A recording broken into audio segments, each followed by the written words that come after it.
Halo.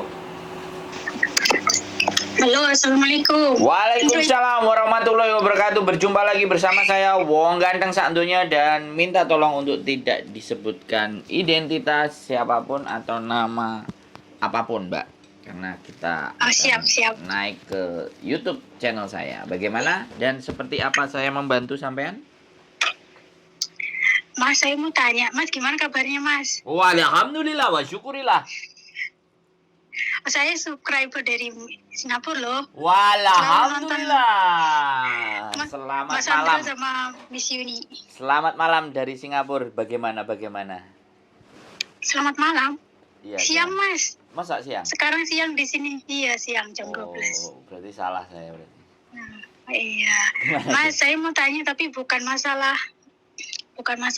tentang Hong Kong, Mas. Kemarin kan aku ngeliatin itu konten-konten Mas tuh. Oh, siap. Kalau nggak salah 3 minggu apa 2 minggu yang lepas gitu kan aku ngeliatin tuh. Siap. Terus aku lihat konten itu yang masnya itu tanya kayak apa mau kerja di Hong Kong gitu kan. Terus masnya tuh jelasin tentang kerja ke Jepang gitu. Wah, siap. Nah, terus di situ masalahnya kan gini. Ada adik aku dua itu di Indonesia. Umur 23 sama 19 itu dari dulu tuh kepengen ke luar negeri, tolong dong luar negeri. Tapi kan kayak aku sendiri juga kan yang adik satu udah pernah ke luar negeri tapi waktu corona itu terus pulang gitu loh. Siap. Terus sekarang kerja di Indonesia. Terus kemarin bilang katanya aku mau ke Jepang, Mbak, katanya. Hah, ke Jepang? Terus aku mau ke Jepang gini, bisa nggak kayak biayai tolong gitulah. Mumpung aku masih di sini ya insya Allah aku bantulah. Siapa sih nggak kepengen adiknya sukses gitu? Benar nggak sih, Mas? Terus? Itu apalagi kerja di Indonesia kan tahu sendiri lah kan ya, Mas ya. Iya. Terus lanjut. Halo? Iya, lanjut. Saya dengerin. Ya gitu. Terus adik aku tuh kepengen ke Jepang. Terus kalau boleh tanya kayak Mas bisa rekomendasi kayak LPK yang bagus gitu loh. Soalnya kan kemarin dia bilang gini katanya mau ke LPK yang Solo katanya 6 bulan bisa berangkat kayak gitu. Terus biayanya berapa katanya. Aku bilang tapi kayaknya belum jelas gitu. Jadi aku takut gitu loh nanti udah habis duit banyak sedangkan aku di sini kan ya ya tahu sendiri kan Mas ya gajian berapa gitu kan. Kalau untuk biaya adik itu insya Allah ya bisa, tapi kan kalau nanti kena tipu kan di sini juga aku kan kerjanya kan tahu sendiri kan ya Mas gitu. Siap. Jadi aku pengen tanya gitu gimana solusinya untuk cari LPK yang benar-benar bagus tapi kata yang biayanya nggak mahal-mahal banget gitu loh gitu. Betul. Sepakat. Terus? Itu ya? Ya itu aja. Gitu. Soalnya katanya habis Lebaran itu mau insya Allah gitu kepengennya ke LPK gitu. Oke. Saya jawab boleh? Waktunya saya ngomong? Iya, boleh Mas. Jadi jalur ke Jepang itu sebenarnya ada yang dinamakan jalur mandiri dan ada jalur yang diantar. Kalau diantar itu ya lewat LPK itu. Kalau jalur mandiri dia sekolah. Nah, kalau saya ngomong sama sampean, 2 jalur itu ada plus ada minusnya. Yang pertama kalau sampean mau di jalur yang mandiri, artinya adik sampean harus belajar dulu. Itu pasti kalau di Jepang itu memang beda ya, dia nggak bisa by nekat. Dia harus belajar karena bahasanya beda kan, bahasanya Jepang, bukan Inggris. Inggris itu kita masih bisa ngomong lah walaupun sudah terlalu familiar. Tapi kalau di Jepang nggak bisa seperti itu dan nggak semua orang di Jepang bisa bahasa Inggris. Satu. Nah, kalau misalnya ada perbandingan LPK yang bayarnya 50 juta, 60 juta, 70 juta atau 120 juta, menurut saya itu kita sangat rugi kalau pakai mereka. Nah, kenapa kok rugi? Mending kita sekolah langsung ke Jepang, sekolah bahasa, sekolah bahasa di Jepang itu ada yang umurnya yang masa sekolahnya 6 bulan, 8 bulan atau 1 tahun 2 bulan. Itu genah, itu pasti malahan. Jadi kita bayar duitnya bukan ke agensi atau ke pabrik, ke kursusan tersebut. Nah, kursusan tersebut yang akan memproses visa kita. Cuman dia pasti akan menggunakan syarat. Syaratnya apa? Kita minimalnya ya sebenarnya syaratnya yang penting bayar duit, nggak ada masalah. Tapi kalau kita bisa belajar bahasa minimalnya N5 atau N4 bisa kita kuasai, maka pembelajaran di sana akan jauh lebih mudah. Nah, untuk mempelajari N5 sama N4, ya dia harus kursus. Nah, biaya kursus bermacam-macam. Jadi jangan langsung fokus berangkat ke Jepang aja. Cari kursusan aja dulu. Belajar dia Sekolah kursus. dulu lah ya. Dia belajar kursus dulu. Nggak apa-apa. Kita nunggu berangkat 1 tahun nggak apa-apa. Tapi langsung ke Jepang kan nggak ada masalah. Daripada kita taruh di agent. Setelah di agent, wong perusahaan Jepang itu kalau ngambil orang nggak langsung 10, 20 nggak. 4 orang, 3 orang. Paling banyak ya 10 orang, gitu ya, 15 orang. Iya, perusahaannya kayak gitu. Kecuali memang perusahaannya yang memang benar-benar butuh banyak. Karena mereka tidak selalu orang asing itu akan masuk di perusahaannya dia. Ya. Jadi nah, supaya lebih enak makanya lebih baik kalau toh pun keluar banyak itu langsung kursus gitu loh. Kursus di sana. Jadi begitu visanya turun, ya, kalau dia mau kerja part time itu jalur mandiri. Itu kalau hemat saya. Karena nanti dia tidak hanya pintar di kerja, dia akan pintar di bahasa, akan mengetahui bagaimana Jepang. Dan setelah dia kursus, nah di situ baru pekerjaan-pekerjaan satu persatu akan kebuka buat dia. Bisa dipahami nggak? Dari saya ngomong, sampean bisa memahami nggak? Bisa, cuma kan duitnya itu loh, Mas. Sebentar, Kan Mbak, saya bilang. Saya ngomong sampean duit kan nggak hari ini. Kan dia harus kursus. Nah, yang aku punya rekomendasi kursusan sekitar 5 bulan atau 4 bulanan itu cuma 5 juta. Di luar ongkos bulannya bukan 1 bulannya. 4 sampai 5 bulan itu 5 jutaan. 4 sampai 5 bulan tapi biayanya 6 juta gitu. 5 juta. Oh, 5 juta. 4 bulan itu 5 juta. Otomatis kan nggak sampai sejuta. Sebulannya nggak sampai sejuta, 700-an, 800. Dan itu 5 bulan. Tapi di luar kos ya. Di luar kos sama makan. Karena kalau dia pasti di luar kota. Iya. Jadi kita masuk ke situ itu fokus untuk belajar bahasa saja dulu. Nanti ketika udah masuk ke situ ya. Di situ mungkin ada tawaran. Pekerjaan ini harus lulus tes ini, pekerjaan ini harus lulus tes ini. Ikuti aja. Intinya kita kursus. Jangan cari kerjaan dulu. Ya. Sambil kita cari info kursusan-kursusan yang bahasa Jepang yang langsung di Jepang. Karena saya pernah menemukan, karena memang saya disuruh sama adik saya, di daerah Kawasaki itu ada kursusan bahasa Jepang yang satu kelas itu muridnya rata-rata Indonesia. Hampir 75-80% Indonesia. Itu yang kemarin aku dengar dari kontennya Mas Andrew gitu. Iya. Gitu loh, karena saya sudah pernah datang ke kursusnya itu, sudah pernah nanya ke TU-nya. Makanya saya lagi cari jadwal. Nanti ada waktu saya ke sana, saya mau samperin itu semuanya. Di situ di daerah Kawasaki ada 5 tempat. Dan itu udah pernah saya datengin satu. Dan yang terakhir pas waktu saya datengin, yang bagian sales promosinya, promosi kursusan itu lagi di Surabaya, bikin expo atau pameran pendidikan. Jadi kalau itu menurut saya bayar mahal pun dia urus visanya, kita urus visa sendiri, dia yang ngasih surat rekomendasi gitu loh, Mbak. Jadi uang yang kita jadi udah ada rekomendasi dari sekolahnya itu langsung. Iya, uangnya kayak itu tempat kursusnya itu langsung ya, tinggal kita bikin apa gitu kan. Iya, tinggal uangnya.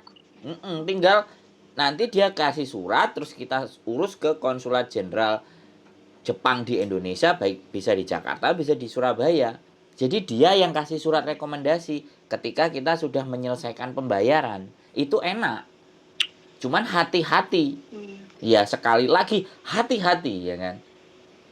Untuk bayar sama mereka langsung, kalau bisa sama orangnya mereka, karena mereka juga kadang-kadang punya perwakilan orang Indonesia. Jadi seperti itu Mbak. Itu kalau kita ambil jalur mandiri, pendidikan sekolah kursus dulu, baru nanti di sananya bisa nyambi. Saya aja yang notabene hitungan ilegal ya, visanya 3 bulan misalnya ilegal, atau 1 bulan saya ilegal, itu di sana juga bisa cari duit, apalagi yang legal. Bisa dipahami nggak? Sekolah itu kan legal, Iya. visanya ada yang Tapi itu nanggung. tapi kalau yang di Kawasaki, yang di kawasan Kawasaki itu kalau mau masuk, maksudnya susah nggak sih? Enggak lah, pokoknya bayar duit. Enggak ya? Wongku, sampean lihat gini loh, sampean bayangkannya kursus Mbak, kursus. Iya. Kursus itu syaratnya apa sih? Iya, Duit, kursus. duit. Mesin, bener nggak? Yes or no? Ayo. Iya. You understand Tapi what kalau I kursus mean? itu dari pagi sampai sore apa? Ya enggak, kursus Misalnya itu bisa disambil kerja. Apa iya pasti. Kursus itu cuma 4 jam. 6 jam itu paling lama. 4 jam Mbak kursus itu. Sisanya ngapain coba kalau nggak belajar? Makanya kalau dia belajar dulu 4-5 bulan, minimalnya cah cicus cerot. Wis oke, bahasa sehari-hari, dia apply kursus ya, misalnya kalau ambil jalur kursus ya. Kalau nggak mau ambil jalur kursus, nanti saya rekomendasikan LPK yang di situ juga nanti akan beberapa banyak tawaran. Tapi jangan silau dulu sama tawarannya. Yang terpenting adalah kuasai dulu bahasanya. Belajar. Anak-anak itu kayak gitu kadang-kadang. Maunya cepat kerja, nggak bisa. Iya. Proses nggak bisa Makanya gitu. begitu. Adik aku juga gitu. Nggak bisa. Ini proses Jepang, men. Kecuali Indonesia. Kalau ataupun mau nekat berangkat aja. Bawa 30 juta, 10 juta, 20 juta, 15 juta, 5 juta, mending nekat aja ke sana. Nyampe sana tak kasih. Sampai sana tak kasih nomor telepon. Loh, enggak.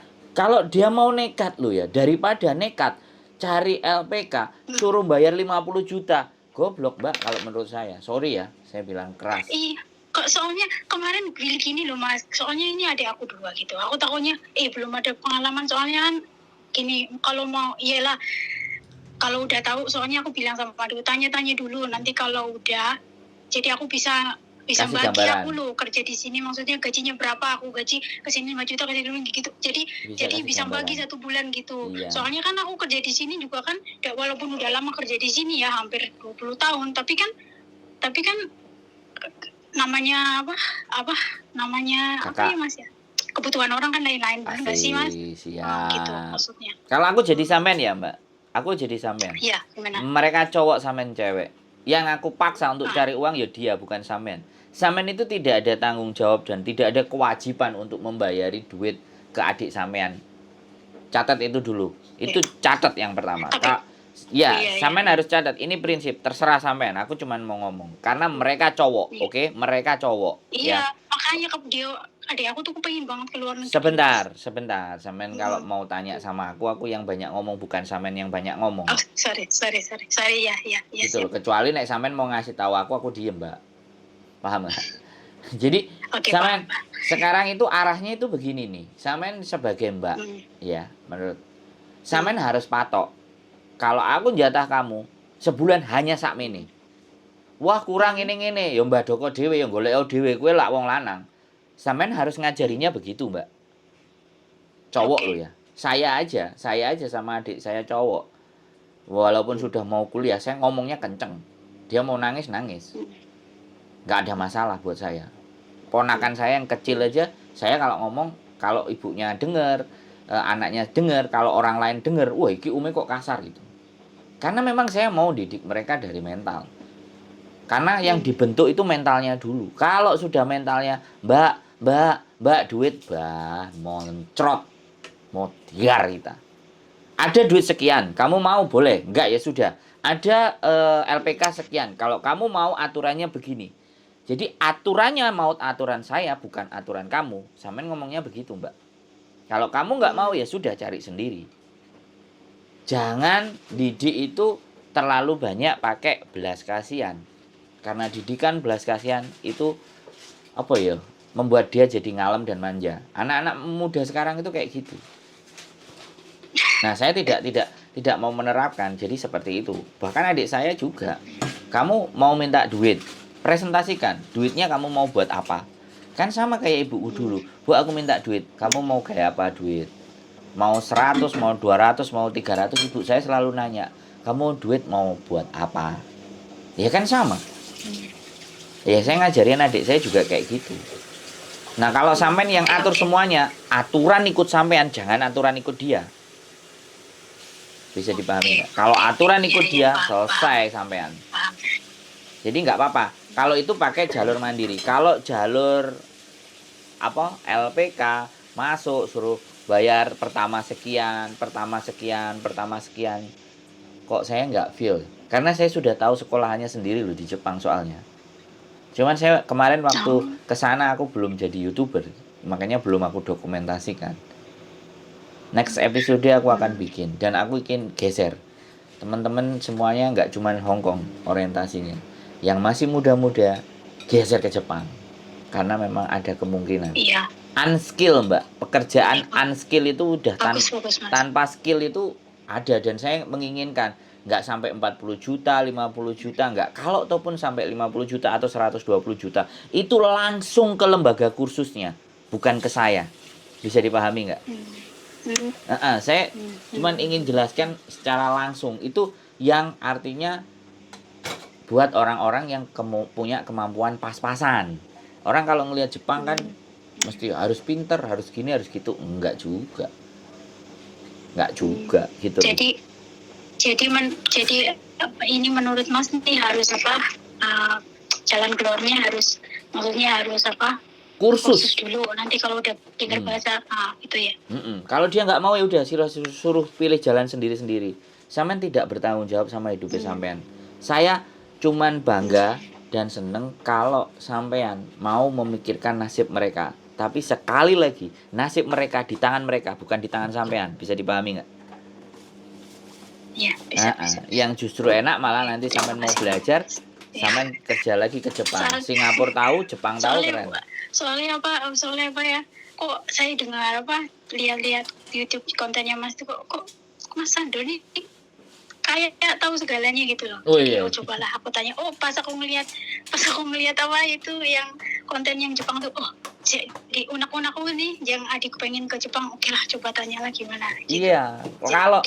Kalau lebih asik lagi, suruh adik sampean ngomong sama saya, sikatnya sekalian. Jadi ben sampean nggak pusing. Dan dia berpikir atas masa depan dia sendiri, bukan sampean. Kemarin aku gini loh, kemarin aku kirimin share tuh. Ini coba lihat, ini kontennya Mas Sandro, kamu dengerin gitu. Dengerin sampai habis, aku bilang gitu kan. Baru kemarin mungkin 1 minggu yang lepas gitu. Coba dengerin, terus dia bilang gitu. Jadi dia bilang, jadi kalau mau berangkat mesti harus bayar 125 juta gitu. Aku jadi bingung. Jadi aku nanti tanya Mas Sandro gimana lah, aku bilang gitu. Jadi bagusnya itu ada aku nanti suruh telepon Mas Sandro aja ya, suruh bilang habis ini ya. Soalnya aku kayak was-was gitu loh, gimana mau ke LPK itu kan takut bayarnya mahal gitu loh. Betul. Jadi gini, sampean kan ngomong sama aku hari ini nanti. Ini kan naik, kirim ke dia.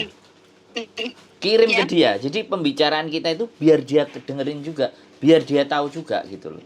Kata-kata yang saya bilang bahwa nasibnya dia tergantung dia sendiri. Kalau dia orangnya benar, pintar, baik dan sayang sama mbaknya, dia pasti nyadar. Oh iya ya. Tapi kalau dia memang dasarnya nggak jelas ya, dikasih info aja, dilepeh mbak, paham nggak? Kalau sampean orang Jawa, dilepeh. Kalau sudah dilepeh, tapi insya Allah ada aku. Ya, sekali lagi saya nggak berpikir baik, karena kalau baik nggak perlu dipikirin toh mbak. Yang saya berpikir itu kan yang jelek. Karena dalam hidup itu kan ngapain memperbaiki yang baik?